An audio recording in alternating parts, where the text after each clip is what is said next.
Hello and good evening. I forgot to introduce myself last time. I am Debbie Maisha, and I'm doing a six-part series leading up to Black Women as God. It is a free event. I hope you will join me. I will post the link below. But in the meantime, we're going to talk about shame tonight, and we're going to talk about how shame prevents you from accessing your power. And we're going to talk about what shame does to you. Now, last time I teased that I was going to give you a little bit more of the history between the Europeans coming down and convincing you that you are not worthy of worship or that all of your statues needed to be destroyed. But before I get there, I want to talk to you a little bit about how shame shows up in our bodies and our choices. Shame is something that we use in the Black community often. When we are little children, we'll hear, you should be ashamed of yourself. Um, don't bring shame upon the family. And really, what the families are wanting you to do is live up to your best version of yourself. But what happens is that that gets embedded into you as I am wrong. There's something wrong with me. There's something wrong with with how I operate. And we did not start out with shame. We were not born into shame. We were given shame. We were given shame in our bodies and our sensuality and our sexuality, but we can give it back now. We don't have to keep it anymore. So let's talk a little bit about the difference between guilt and shame, because I think people confuse the two quite a bit. So guilt is done something I've done something wrong. I've wronged someone in some way. It's a behavioral thing, and you can be more accountable or repair. You learn when you're guilty of doing something. That's natural. We've all done that. Shame, like I said before, says, I am bad. It's your self-worth, your identity. It attacks your power at its core. And this is what we want to dissipate because it becomes toxic. And shame convinces us that we are unworthy of love, of pleasure, of friendship, of of of being a leader. It teaches us that we are unworthy of desire.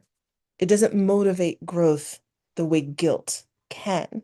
Shame paralyzes us. And for Black women especially, shame has been weaponized through culture, religion, and society, along with systemic oppression to keep us small, obedient, and silent. Guilt can correct behavior, but shame corrodes your identity and it corrodes your self-worth. And once that's corroded, your power just leaks out of you like water, just immediately disappears. So I started off with talking a little bit about the history last time, and I want to talk about it a little bit more.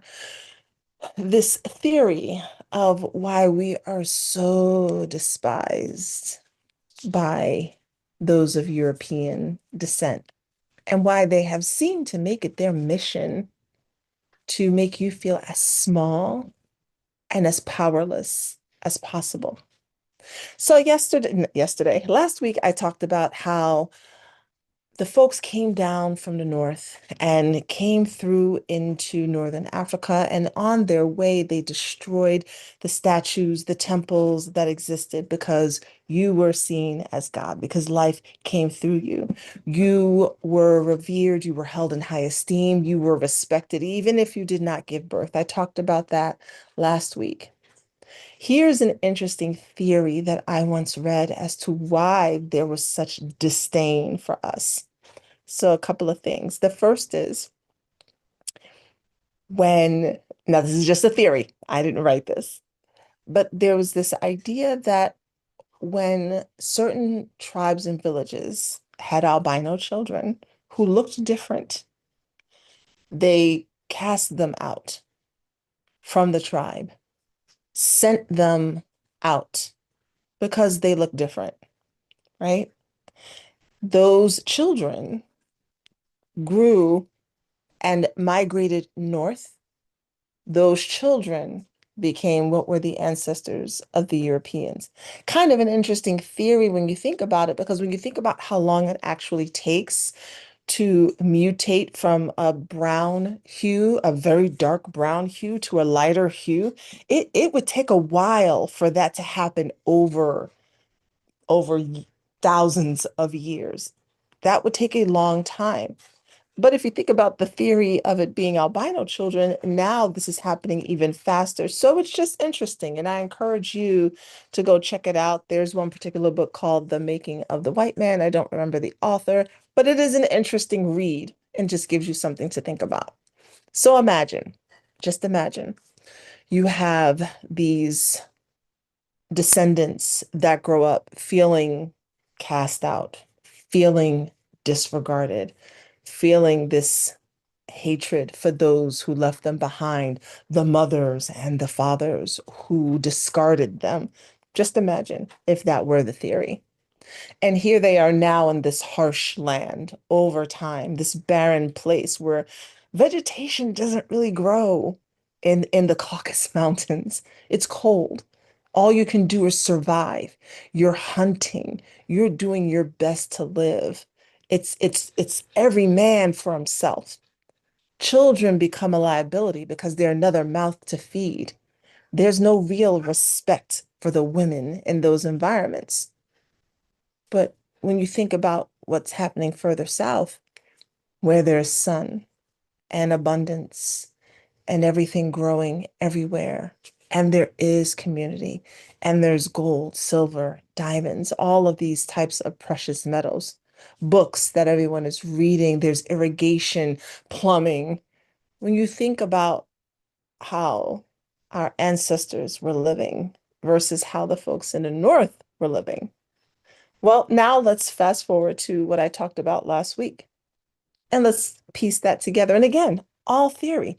And theory does not negate accountability or responsibility or provide excuses, just some things to think about.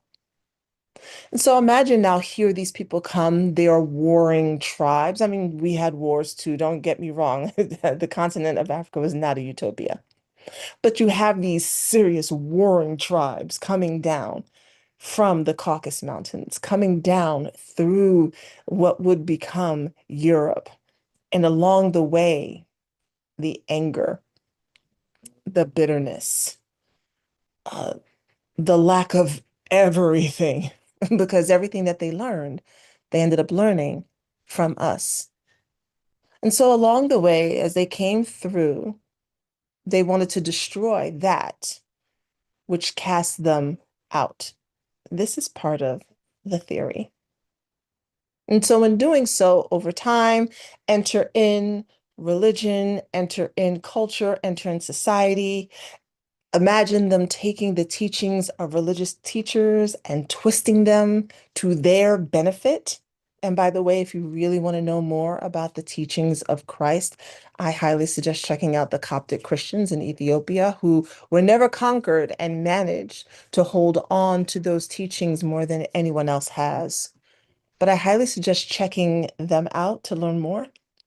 But now imagine all of that happening and then chattel slavery. And now we're here. And who might there be such disdain for? The Black woman. And again, and the disdain and desire to destroy us also means needing to destroy our men as well. So a shame enters the picture throughout all of this. Shame around your body, your choices, your hair, your nose, your lips, your breasts, your thighs. Shame around who you are as a woman. So now that we have this theory and this introduction, and I'm going to talk more about this as we lead up to Black woman as God. Let's talk about how shame shows up in the body, because it's not just an idea in your head, it's a full body experience. Shame often manifests for us as slumped shoulders, often when we're trying to pretend as though we don't have an ample bosom because society has taught people that this is for play and not for love. Shame shows up in a tight jaw, all of the times that we were told not to speak, to be silent, to be good, to not express ourselves, to simply be grateful and not talk about our desires at all. Shame shows up when we cast a downward gaze because we're not able to look people in the eye. It's shallow breathing, tension in our chest, our gut, our pelvis. Shame shows up in our choices instead of speaking up and saying yes when our body is saying no. Shame shows up when we play small in leadership and when we disconnect from our pleasure. And over time, our bodies become wired in shame. Our nervous system expects rejection. It expects the bad things to happen, which can lead to numbing and people pleasing or even self sabotage, which is just a way to keep yourself safe. Shame whispers in our ears, but it sits heavily in our muscles, our bellies, and our throats. And it doesn't just shape how we feel, but it shapes how we move and what we choose. Shame also thrives in secrecy. The less we talk about it, the stronger it gets. And so when we've had adverse sexual experiences, we have shame and we don't talk about it. When we're having money issues, we have shame and we don't talk about it. Silence is shame's favorite hiding place. And when we don't name it, it festers and it grows, cutting us off from support, healing, and truth. And so many of us have been conditioned to hold it together, to not talk about anything that's going on with us, to be strong, to carry it all on our shoulders, to not expose any vulnerability whatsoever so that it will not be used against us. And that silence allows shame to continue to live unchecked. But I want you to release that because the more you hold on to your shame, the less you can live in your power with your shoulders back, chest up, chin held high, using your voice to speak clearly, expressing your wants, needs, and desires. And it's not an easy thing. I still deal with things from time to time that hold me back. But when I tell you that releasing as much shame as possible is such a freeing experience, I mean it. And it assists you from the bedroom to the boardroom when you do it. You reclaim your voice. When you speak your shame loudly, when you allow it to be released from you, when you tell your stories and you name where it lives in your body, it breaks its power over you. Shame and silence are sisters. When one is present, the other is never far behind. But when you speak, shame begins to wither. So I want you to close your eyes and take 3 deep, slow breaths. And think of a moment just briefly. Don't linger there in the story, but when you felt deep shame, just real quick. And ask yourself, where do I feel this in my body right now? Is it heat in your face or knots in your stomach? Is there a tightness in your throat or in your chest? Maybe you feel pressure in your shoulders. For me, shame often shows up as heat in my face, almost like how you feel when you're embarrassed. I feel the shame in my face, and then I'll feel it in my stomach. Not so much in the gut, but literally in my solar plexus chakra, which is your seat of power. It'll feel like knots. And I'll want to shrink and I'll want to disappear. That's what shame does. It makes you want to be small and disappear. But originally, you were seen as divinity. And your playing small, as Marianne Williamson said, just does not serve the world. And so much of what is going on right now, especially in the political landscape, is designed to keep you feeling small. Because if you feel small, the children you're raising, the children who are around you, the children in your community will also feel small. Because whether we like it or not, communities take their emotional cues from the women. And so if you're small, they'll think it's okay to be small too. So we're going to shift all that inside of Black Woman as God. We're going to go through some somatic tools and other tools to not just release shame, but to replace it with sovereignty, because that's the freedom you deserve, because that's who you are, and that's the lineage that you come from. And as for our European children, well, they have their own reckoning coming. That's just how karmic retribution works for everyone. But for you, we're going to focus on your sovereignty, your sensuality, and your freedom.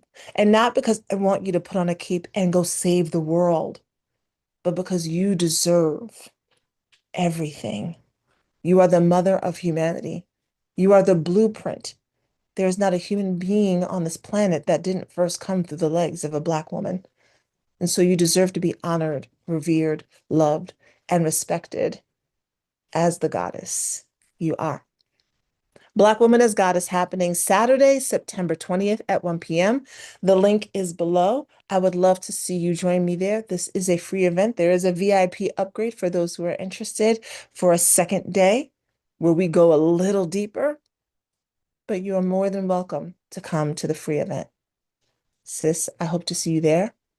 And I will be back next week talking about sacred sexuality and your body as the altar.